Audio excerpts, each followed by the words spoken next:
My name is Lucius A.G. I served 3 years in World War II as a radio radar man on an aircraft carrier. I flew in a night torpedo bomber. You learn how to interpret the radar. When you overland, you're reading like a negative of a picture. You're reading what you don't see, and in other ways you do it.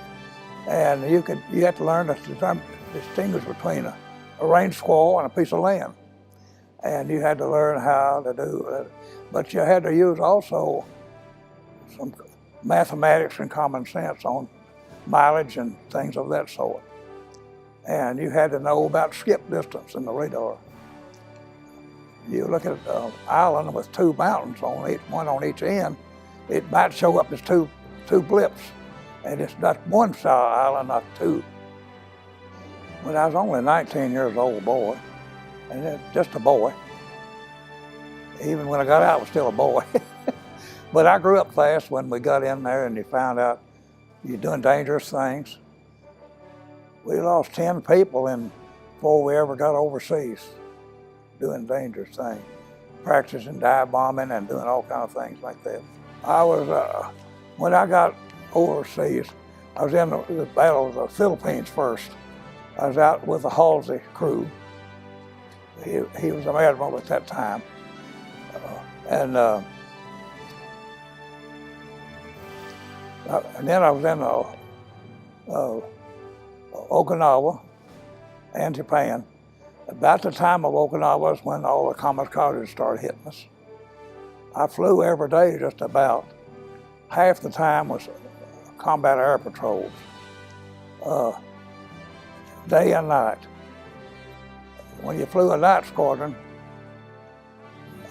it was called a dud cap, dusk until dawn combat air patrol. And in the daytime, it's just cap, CAP, yeah. We flew strikes over Japan with other people. The ones where you just fly by and drop your bomb. But didn't do too many of them. But one of the most effective we was hitting the fields where the kamikaze was flying off of. And that kept them busy all night long. We would just drop one bomb at a time. And we'd be over that airfield for 30 minutes, doing things. Shooting eight rockets. And you had to make several passes before you got through over that airfield. We went off at the end of the ship. We dropped down real close to the water. And I looked down real close at the water, and I saw a whole row of little splashes in the water. And that scared me real bad because it looked just like machine gun bullets. And then I realized what I was looking at was a school of flying fish. I had no reason to be scared like I did, but it did scare me a lot. But that was funny, it was a school of flying fish. One time when I was going to the ready room, I took the shortcut and walked in a catwalk under the flight deck to go to the ready room. When I stepped out on the catwalk, I saw one of my friends, and he saw me and he ran in the other direction. And I knew he was up to something, so I run him down. And when I caught him caught, he had a big old foul weather jacket on, and he opened up that jacket and he had a gallon jar of peach brandy. Him and the cook had made it up. And I took a drink, he let me have a drink, and then he went on to his hiding place. The cliffs, when we went over the cliffs, I could see all the moss, every little detail on those rocks. I was so close. And that's when I got the scaredest, yeah. I thought for sure we'd gonna pile up on that side of that mountain. Most of the people in my squadron, we didn't believe we'd ever make it through the war. Because we realized we were gonna have to go through Japan. But when they dropped the atomic bomb, we were all happy. Nobody felt sorry for the Japanese. We're gonna make it through this war. That was happy. Well, I learned a lot, and I wouldn't want to do it again, though. I've done my job. I've done my part in the World War. And I feel satisfaction in that. I don't feel like I'm a hero. I don't want nobody thinking I am. I remember when we started dive bombing, I used to order a little prayer. Lord, have mercy on me and the people down below. And I did rely on the Lord. When you study about World War II, you need to look at the whole picture. At that time, Germany was about to get the atomic bomb, and Japan had it's over China and all Southeast Indies, and they had a better navy, and the war could have went the wrong way. And you could be talking some other language right now.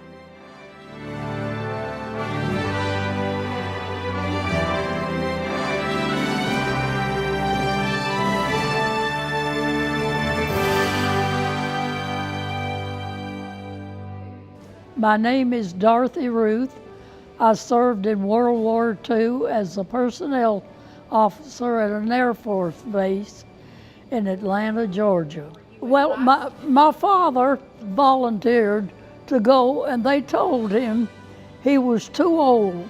He was in World War I, so I mean he had done his part, but they wouldn't accept him, and he kept complaining about it. And so, well, I'll go for you. And so that's what I did. Well, I was stationed in Atlanta in an Air Force base, and I worked in personnel, sent soldiers overseas and around the country. Well, when I left, I was a yeoman second class. The women could not go overseas. Now, if you were a nurse, of course, they went overseas. At that time, women were really not just Navy. They were the women's auxiliary. When somebody did something wrong, they were court-martialed. And we did that, with shorthand, so they would have a record of it. Of course, there were minor things you could do, like somebody got drunk or something, and they'd give them something not too bad.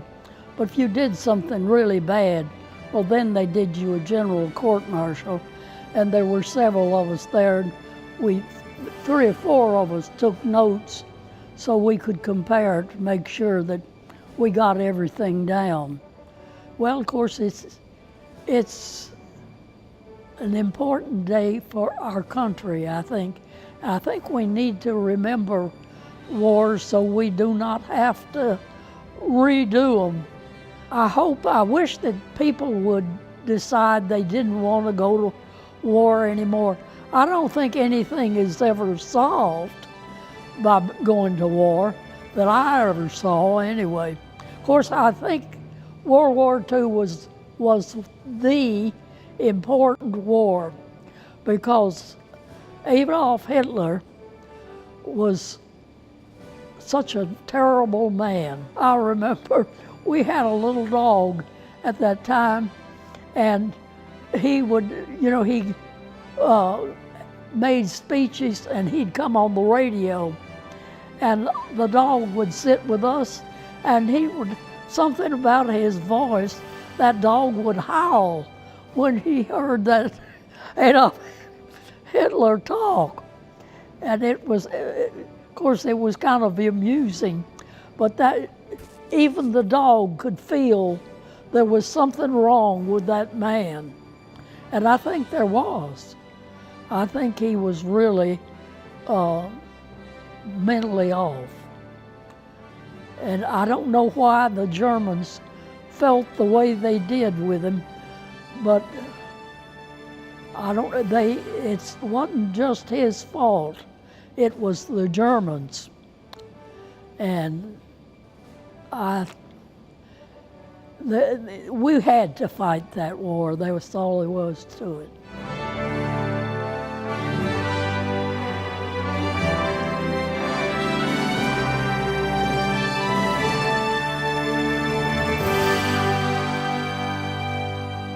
My name is Jack Cato. I served in Korea during the war in a combat engineer battalion for 13 months. I was drafted during the Korean War.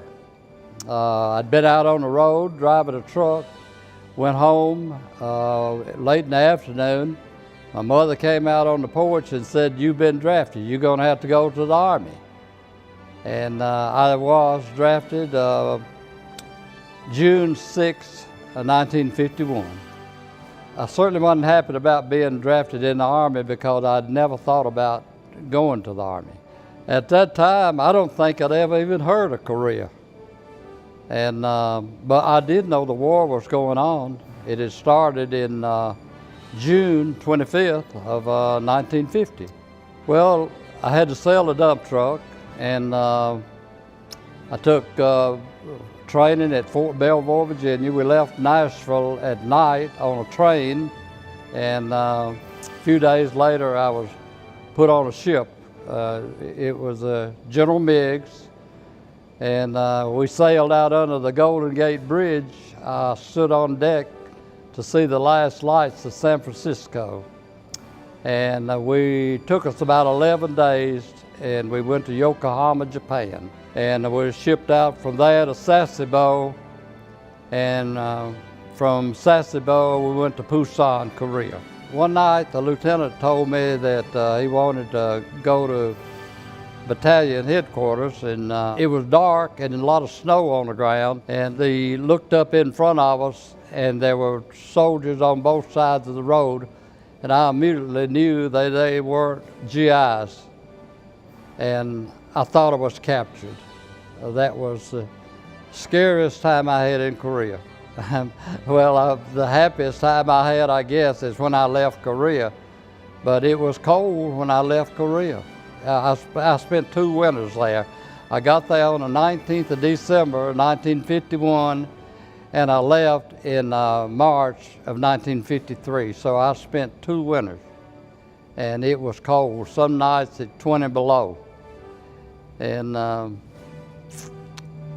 20 below in a foxhole is not fun. The most difficult time I had during the Korean War, I guess, was when we cleared minefields. You can't get anything more dangerous than a minefield. And people ask me all the time, how did you clear minefields? And it was pretty simple. A man used a metal detector, and I would crawl on my stomach right beside of him, and I would feel in the grass for tripwires. Every mine we had 3 tripwires on it, and we had to find those tripwires and take dikes and cut them loose from a fuse in the mine. We would cover the mine with a little cap, and a man would come in and put a half stick of TNT on it, and we would blow it right where it was. We stopped communism. Had it not been for the United States Army, South Korea would have been communist.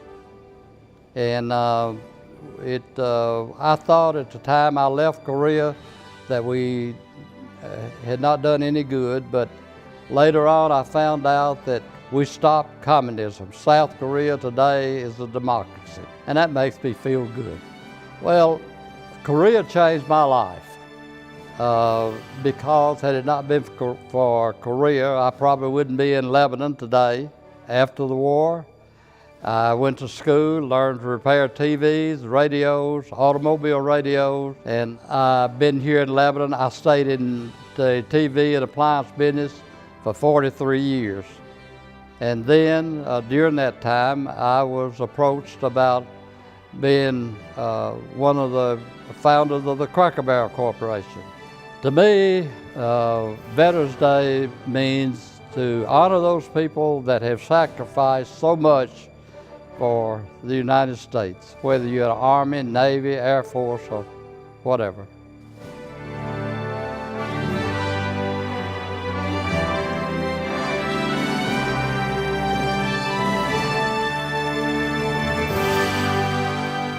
My name is Terry Ash, and I served in the Vietnam conflict. The Vietnam War was a very hard and strenuous war. I entered the conflict and the war as a private. I rose to the rank of sergeant. I was in the infantry, served with a recon division, the 8th Troop 17th Cav. Later, after leaving the Vietnam War, I entered the Tennessee National Guard and served for a number of years, being a tank commander with 3109th Armored Division. I was drafted into the Vietnam War. Remember the day the letter came to my aunt's house. I was surprised that the President of the United States found where I was living. Nevertheless, soon after that draft notice, I entered the United States Army. Volunteered for the Paratrooper Division, was assigned to the Infantry Division. Like most young men who just graduated from high school, we knew about the war. Many could not even spell probably Vietnam at that time or some of the provinces where the battles were taking place. But the media coverage was all over TV and all on the newspapers. Well, all I knew was eventually we would all have to go. Like my dad, who served in the Marine Corps in World War II, I felt pride in the fact that I was going to serve the United States Army and serve my country. Even to this day, I do not regret the service that I gave to this country. You know, after being drafted and doing the intense training that I went through and going to Vietnam, I felt that it was my duty as a patriot to serve the country. I felt it was honorable. I still feel that way today, but there were things that happened in country, in combat, that will give you a different perspective on about how all wars are fought. All wars are dangerous. People die on both sides. You live with your conduct, you live with the outcome. When I left Vietnam, I was a little different person, but nevertheless, I was still proud that I served. The things that I saw, the things that I did, sometimes a man will have to just live with those. But at the end of the day, I served my country. I was proud of serving my country, but the Vietnam War does take and did take a tremendous toll on people physically as well as psychologically. Well, it's hard to pick the most scariest moments when you spend a lot of time in combat. A recon team is the first ones in to make contact with the enemy and the last ones to leave. There were many times that I thought I would lose my life. But on June the 6th, 1968, I lost my entire recon team in Way Phu Bai in an ambush. It was the most horrifying experience I've ever experienced in my entire life. Losing some of my best friends and my best buddies in that ambush was something that changed my life forever. I still relive those moments occasionally, as any person would. It was just a horrible midnight ambush. I think about my men often, being in charge of those men and them losing their lives is something that you'll always deal with. That very night I thought I was going to lose my life on numerous occasions, but I do know to this day that God was watching over me, and that's why I'm here today. You know, I've often been asked this question, explain something that was funny during the Vietnam War or something that happened to you in the military. And quite frankly, I've thought about this a lot. There just was not very many happy moments. And I've had to dwell on the fact of trying to remember something that was happy. I will say this, on my last day in the country of Vietnam, they had issued our uniforms to come home, and I was sitting in an old hot hangar waiting for our airplane to arrive. Just the day before, I'd been in a battle. I'd been up on the front lines. I was very tired, and I sat down in an old folding metal chair with hundreds of others waiting to catch the aircraft. And I remember waking up all of a sudden, and all the chairs were empty. And there was a sergeant standing there saying, if you want to catch this plane home, you need to get up. And I was so scared that I was going to miss that plane, but I look back on that and I think that was a pretty humorous moment that took place. I made the plane, by the way. But the war itself, it will mature you quickly, but the biggest thing that I'm grateful for is it gave me a renewed strength in my faith in God, my faith in my Creator. War does a lot to men and women, but that was probably the most disheartening thing, is seeing the mood of the country change. Veterans Day is about remembering the sacrifices of all the wars, remembering what the families of these soldiers went through, and remembering what we should see in the future. In the future, we should see brightness, we should see excitement, because so many men and women gave their lives for this country. I love Veterans Day because Veterans Days have always given me the ability to express my love and appreciation for my country.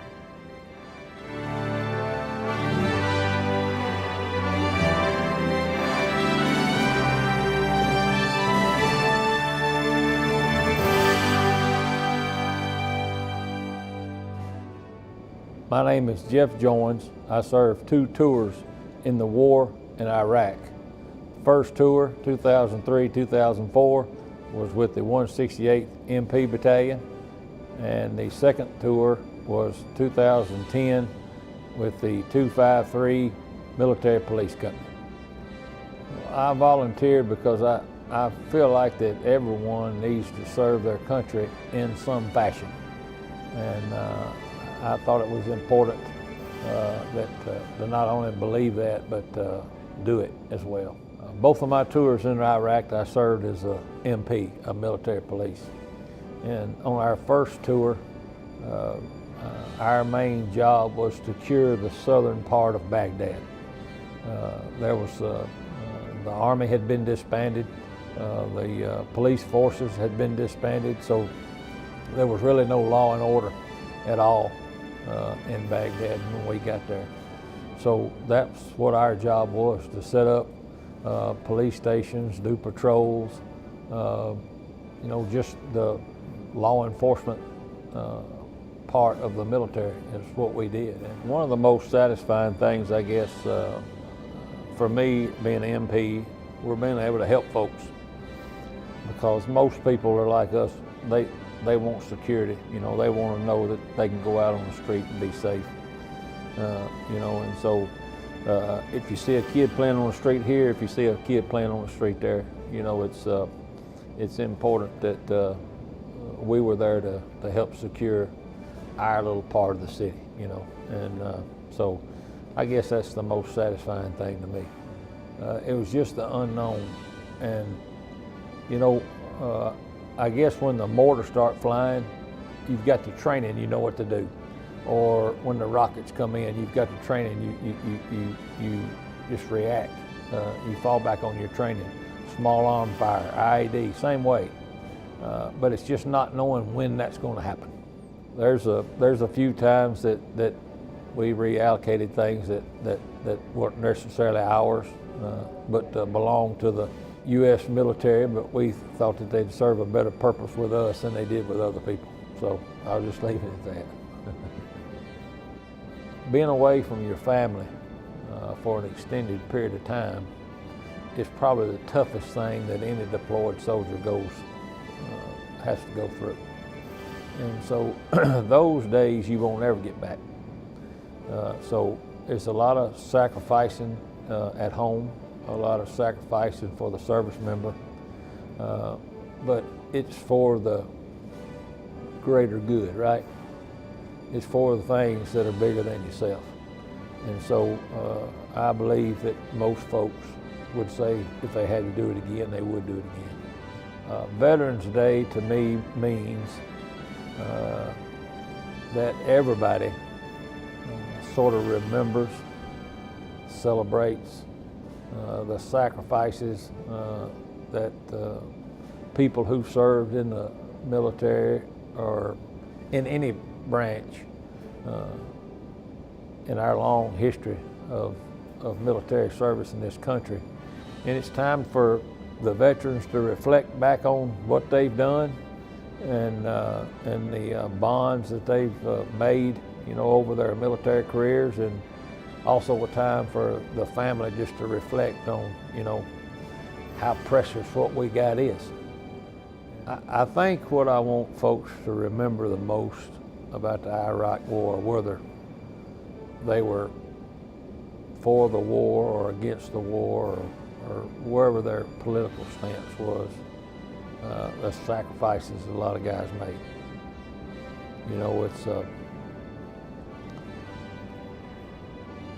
It's tough no matter what side of the fence you fall on.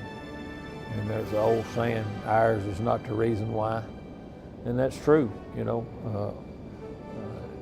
during my generation, we all volunteered. And so our country called us to go to war, and that's what we did. And one of the good reasons why we have Veterans Day. Not to celebrate the war, but to celebrate the warrior.